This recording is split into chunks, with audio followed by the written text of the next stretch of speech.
Shalom Bapak Ibu dan saudara-saudari yang saya kasihi. Puji Tuhan, kita boleh berjumpa kembali dalam kebersamaan untuk merenungkan kebenaran firman Tuhan. Mari kita berdoa. Bapa Surgawi, Allah kami di dalam Yesus Kristus, Tuhan Juru Selamat penebus dosa kami.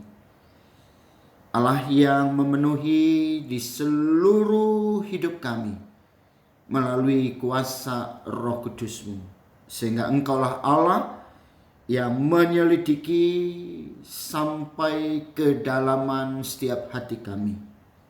Kami datang kepadamu untuk membuka hati agar diisi oleh kebenaran firman-Mu. Sehingga seluruh hidup kami boleh diwarnai dengan kebenaran Tuhan, karena Tuhan yang sudah mengampuni kami dalam berbagai kekurangan, kelemahan, dosa, kesalahan, dan juga setiap pelanggaran kami. Dan kami terus belajar untuk hidup diperkenan oleh Tuhan, dan Tuhan memakai hidup kami untuk menjadi alat di tangan-Mu, menyatakan pengampunan untuk menjangkau setiap pribadi. Terima kasih Bapa yang baik, terpujilah nama-Mu, dan berkenanlah menyapa kami dengan firman-Mu yang hidup. Dalam nama Tuhan Yesus Kristus kami berdoa. Haleluya. Amin. Bapak, Ibu, dan saudara-saudari yang saya kasihi, hari ini kita akan melanjutkan pembacaan kita dari kitab 2 Timotius. 2 Timotius pasal yang kedua, ayat 14 sampai ayat yang ke-26. 2 Timotius pasal 2, ayat yang ke-14 sampai ayat yang ke-26. Nasihat dalam menghadapi pengajar yang sesat. Ingatkanlah dan pesankanlah semuanya itu dengan sungguh-sungguh kepada mereka di hadapan Allah, agar jangan mereka bersilat kata, karena hal itu sama sekali tidak berguna, malah mengacaukan orang yang mendengarnya. Usahakanlah supaya engkau layak di hadapan Allah sebagai seorang pekerja yang tidak usah malu, yang berterus terang memberitakan perkataan kebenaran itu. Tetapi hindarilah omongan yang kosong dan yang tak suci, yang hanya menambah kefasikan. Perkataan mereka menjalar seperti penyakit kanker.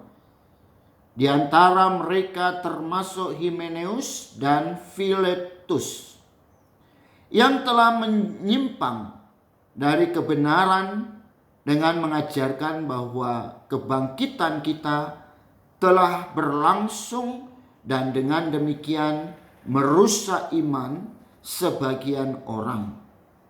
Tetapi dasar yang diletakkan Allah itu teguh, dan meterainya ialah Tuhan mengenal siapa kepunyaannya, dan setiap orang yang menyebut nama Tuhan hendaklah meninggalkan kejahatan.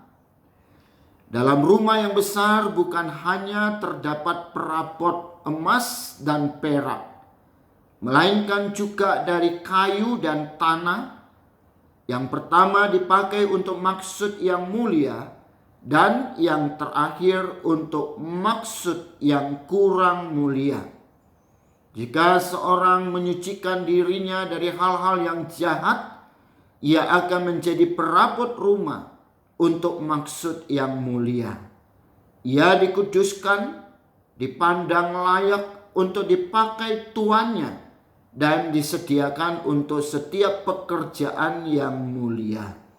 Sebab itu, jauhilah nafsu orang muda, kejarlah keadilan, kesetiaan, kasih, dan damai bersama-sama dengan mereka yang berseru kepada Tuhan dengan hati yang murni.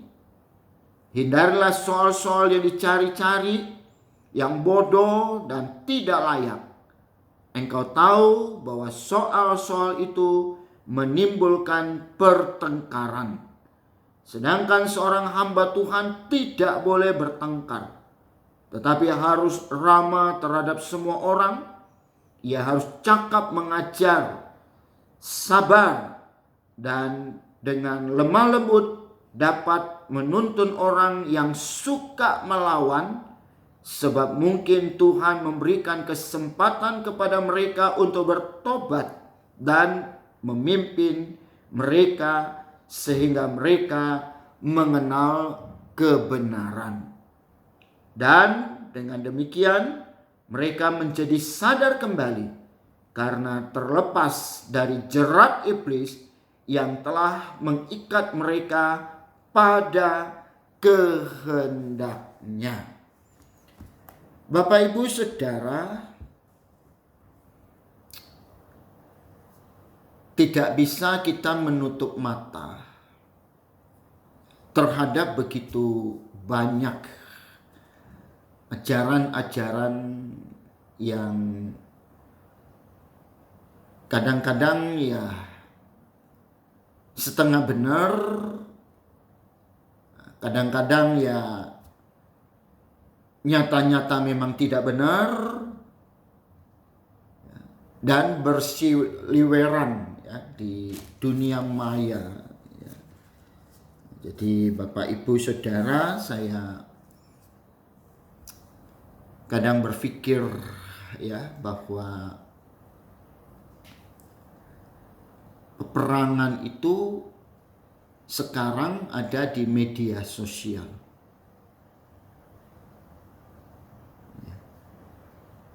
Dan banyak orang yang tersesat.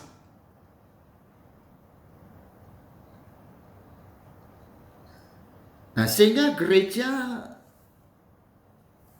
harus segera menyiasati supaya jemaat-jemaat boleh kembali kepada jalan yang benar, karena memang ya pasca COVID-19 ya, banyak orang yang sudah asik ya terbuai dengan ibadah-ibadah online dan sebagainya yang dalam kenyataan sampai hari ini ya, saya pikir belum ya 50% jemaat yang kembali ya beribadah ya secara onsite.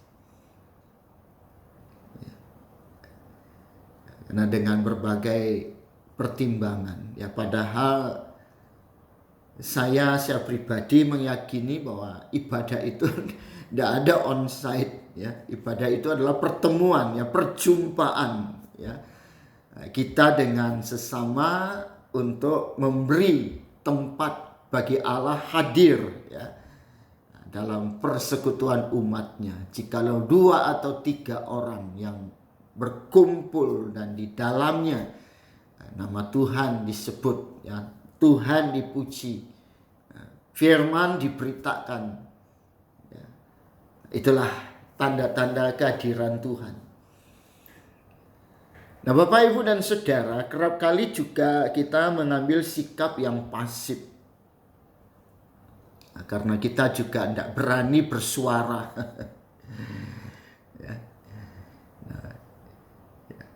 Dulu ada istilah apa ya? Silent is golden.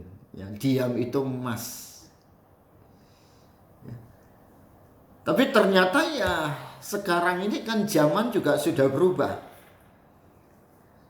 Nah, artinya bahwa dalam konteks kita menghadapi para pengajar sesat, yang menyusup ya, ke dalam kehidupan berjemaat. Saya pribadi ya, mendeteksi bahwa kuasa-kuasa, pengaruh-pengaruh dari antikristus itu sudah masuk dan menyusup di semua aspek kehidupan. Ya. Nah, oleh karena itu Paulus menasihatkan Timotius sebagai seorang pewarta Injil, sebagai seorang pemberita firman, ya, supaya intens ya mengingatkan jemaat. Nah, supaya pertama ya mereka tidak bersilat lidah ya, karena hanya mengacaukan situasi. Ya, itu di dalam ayat yang ke-14. Ya, jadi banyak kali Alkitab mengingatkan kita ya, untuk tidak berdebat kusir lah, istilahnya begitu ya. Nah, ingatkanlah dan pesankanlah semuanya itu dengan sungguh-sungguh kepada mereka di hadapan Allah, agar jangan mereka bersilat kata. Ya, karena hal itu sama sekali tidak berguna, malah mengacaukan orang yang mendengarkan. Jadi ketika ada satu isu yang berkembang berkaitan dengan kategori ajaran yang menyimpang dari Alkitab, selalu ada pro dan kontra dan memunculkan banyak perdebatan, apalagi itu di ruang publik. Ya, itu sangat tidak sehat. Ya, itu hanya mengacaukan. Ya, sehingga gereja harus kembali kepada pemuridan yang sejati, pengajaran pendalaman Alkitab yang bertanggung jawab. Nah, supaya jemaat juga diajar ya, supaya tidak menimbulkan ya, berbagai pertentangan ya. Istilah Alkitab ya, omong kosong, omongan yang tidak membangun, yang tidak suci ya. Karena apa? Jelas perkataan-perkataan yang tidak mengandung nilai ya, kebenaran, itu hanya menambah kefasikan. Itu kata Alkitab. Ya. Nah, dan bahkan diidentikan dengan apa? Seperti kanker yang menjalar. Ya, dalam ayat 16 sampai 17. Nah, jadi kita harus menjauhi diri dari keinginan nafsu ya, untuk saling ya, menyerang satu dengan yang lain ya, mempertahankan kebenaran masing-masing, bukan kebenaran Alkitab. Itu dikatakan supaya apa? Kita menghindari persoalan-persoalan yang bodoh. Ya. Yang hanya menimbulkan pertengkaran. Nah, padahal diingatkan bahwa sebagai hamba Tuhan, sebagai anak Tuhan, kita tidak boleh bertengkar. Ya, saya pribadi jujur, ya, saya bukan orang yang sempurna. Ya.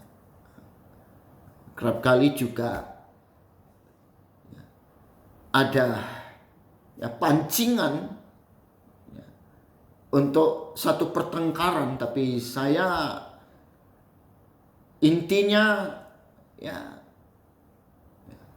menghindar.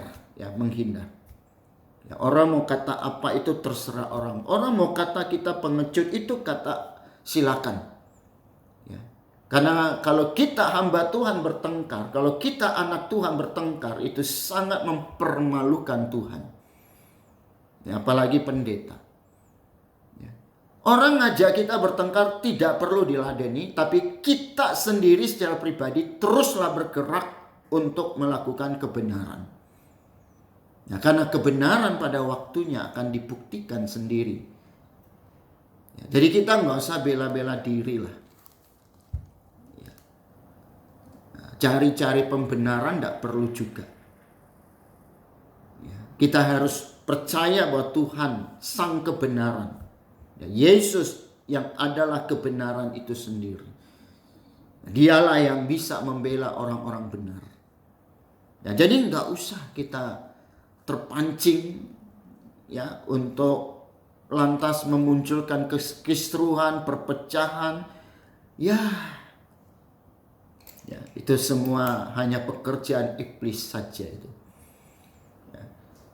Nah, jadi apa yang harus kita kerjakan sebagai kebenaran itu sudah kerjakan saja. Ya, karena sekali lagi di dalam kitab Galatia saya juga pernah singgung sebelumnya. Ya, di sana dikatakan apakah dengan mengatakan kebenaran aku menjadi musuh. Nah, yang penting kita jaga hati, jangan memusuhi siapapun juga. Malah lebih dari itu, kasihi musuhmu. Ya. Nah, sebagai anak Tuhan kita harus terapkan ya, yang namanya keadilan, kesetiaan, kasih, dan damai sejahtera. Ya. Saya karena berpikir, loh, untuk apa? Untuk apa kalau kita hanya mau bertengkar dalam persekutuan gerejani? Untuk apa kalau kita hanya sekedar mau bertengkar, berseteru dalam organisasi gereja? Kita akan kehilangan kesaksian. Jangan bangga. Seolah-olah kita hebat, kita jago berdebat. Oh sorry. Itu tidak ada nilainya di hadapan Tuhan. Ya, dan itu adalah tindakan bodoh. Jadi kita sebagai anak Tuhan, sebagai hamba Tuhan, tugasnya jelas. Ya, membawa damai. Ya, membawa damai.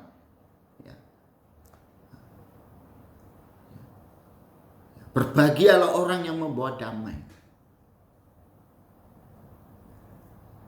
Jadi hindarilah ya berbagai bentuk perselisihan ya sampai kepada pertengkaran, ya nggak usah. Ya. Nah, jadi dalam setiap waktu kita harus selalu bersikap ramah, sabar, ya, dan terus meningkatkannya. Kemampuan ya mengaktualisasi diri kita dengan apa? Ya, belajar firman. Ya. Jadi saya itu jelas ya punya prinsip, tidak mungkin kita bisa mengajar kalau tidak belajar. Banyak pengajar-pengajar yang tidak belajar dan tidak siap diajar. Tapi bagi saya tidak mungkin kita bisa menjadi seorang pengajar kalau kita tidak belajar. Ya, mari kita tekun belajar firman. Ya. Kita boleh baca apa saja. Tapi jangan pernah mengabaikan untuk membaca Alkitab. Ya, kita terlalu banyak baca WhatsApp. Terlalu banyak nonton YouTube, tidak punya waktu baca Alkitab, ya hancurlah. Ya. Nah, jadi Bapak, Ibu, dan Saudara yang saya kasihi, Alkitab menasihatkan kita, kalaupun kita harus berkata-kata, ya, maka kita harus mengatakan kebenaran ya, dengan lemah lembut, Sehingga atas dasar itulah kelembutan kita yang bisa membuat orang yang keras itu menjadi lembut. Kekerasan jangan dilawan dengan kekerasan.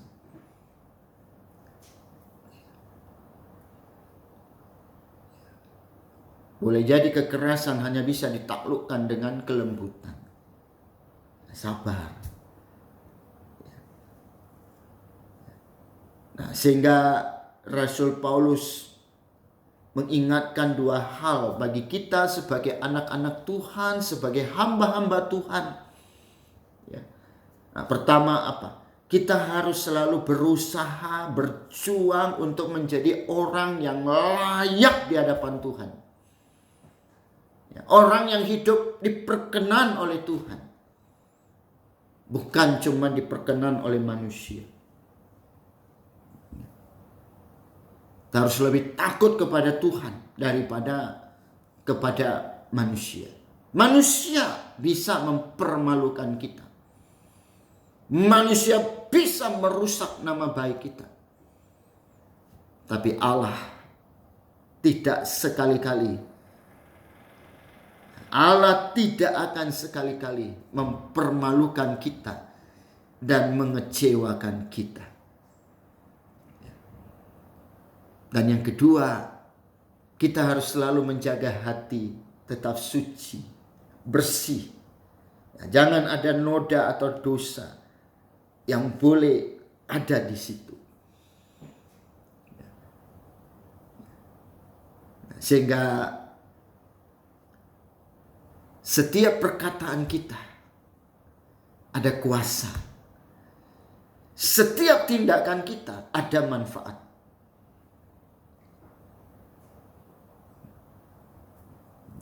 Kita tidak mengatakan sesuatu yang sia-sia.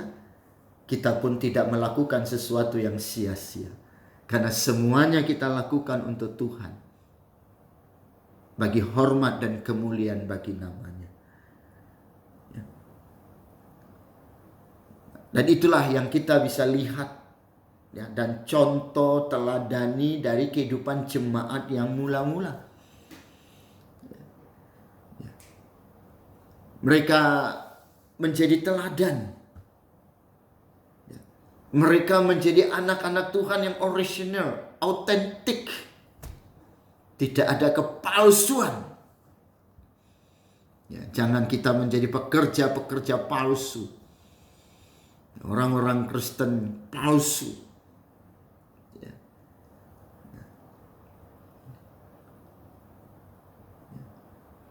Jadi kita juga di satu sisi harus ramah, sabar.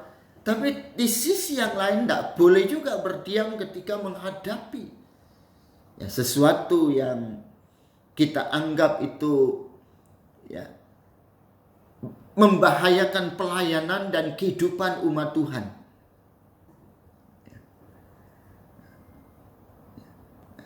Tapi kita semua melakukan itu bukan dengan emosi, bukan dengan nafsu, bukan untuk sombong. Tapi untuk menyadarkan semua orang. Untuk kembali kepada firman. Back to the Bible. Kembali kepada Alkitab. Dan kita percaya sepanjang apa yang kita katakan adalah firman yang hidup.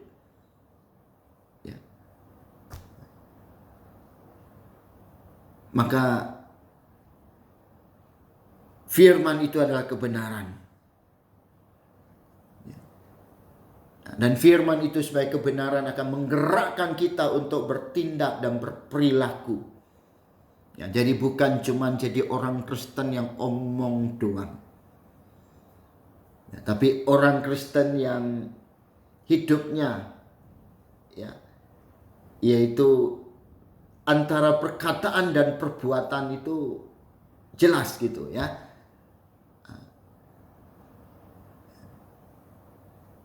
Karena memang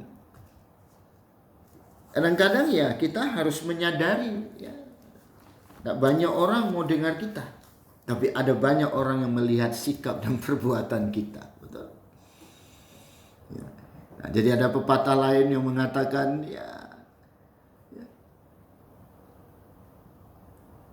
lebih baik satu perbuatan dibandingkan 1000 perkataan.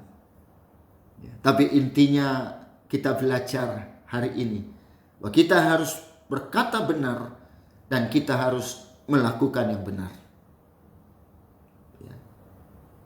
Jadi kita tidak boleh ada unsur kemunafikan dalam diri kita sebagai hamba Tuhan, sebagai anak Tuhan. Jadi kita jangan tergoda untuk memperdebatkan sesuatu yang tidak ada gunanya. Kita harus belajar untuk tetap mengatakan kebenaran dan juga menjawab, kata Alkitab, menjawab setiap pertanyaan dan persoalan dengan lemah lembut, dengan santun, dengan beretika.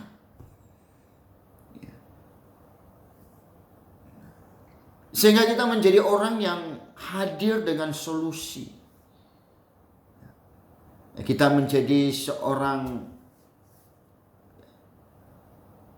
yang boleh menyalurkan firman sebagai jawaban.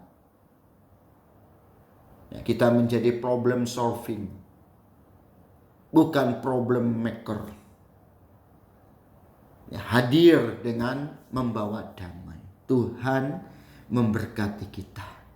Terima kasih Bapa yang baik untuk firman Tuhan yang mengingatkan akan tugas dan posisi kami sebagai anak-anak Tuhan di tengah-tengah dunia yang penuh dengan berbagai pertentangan. Dunia yang dipenuhi dengan berbagai ajaran-ajaran yang menyimpang dari kebenaran. Tuhan, tolong kami melalui kuasa firman-Mu ini, sehingga setiap kami boleh terus dipulihkan, dikuatkan, disembuhkan, dan kami diberikan hikmat untuk menghadapi apapun dalam kehidupan kami dengan tetap berpegang kepada kebenaran-Mu. Di dalam nama Tuhan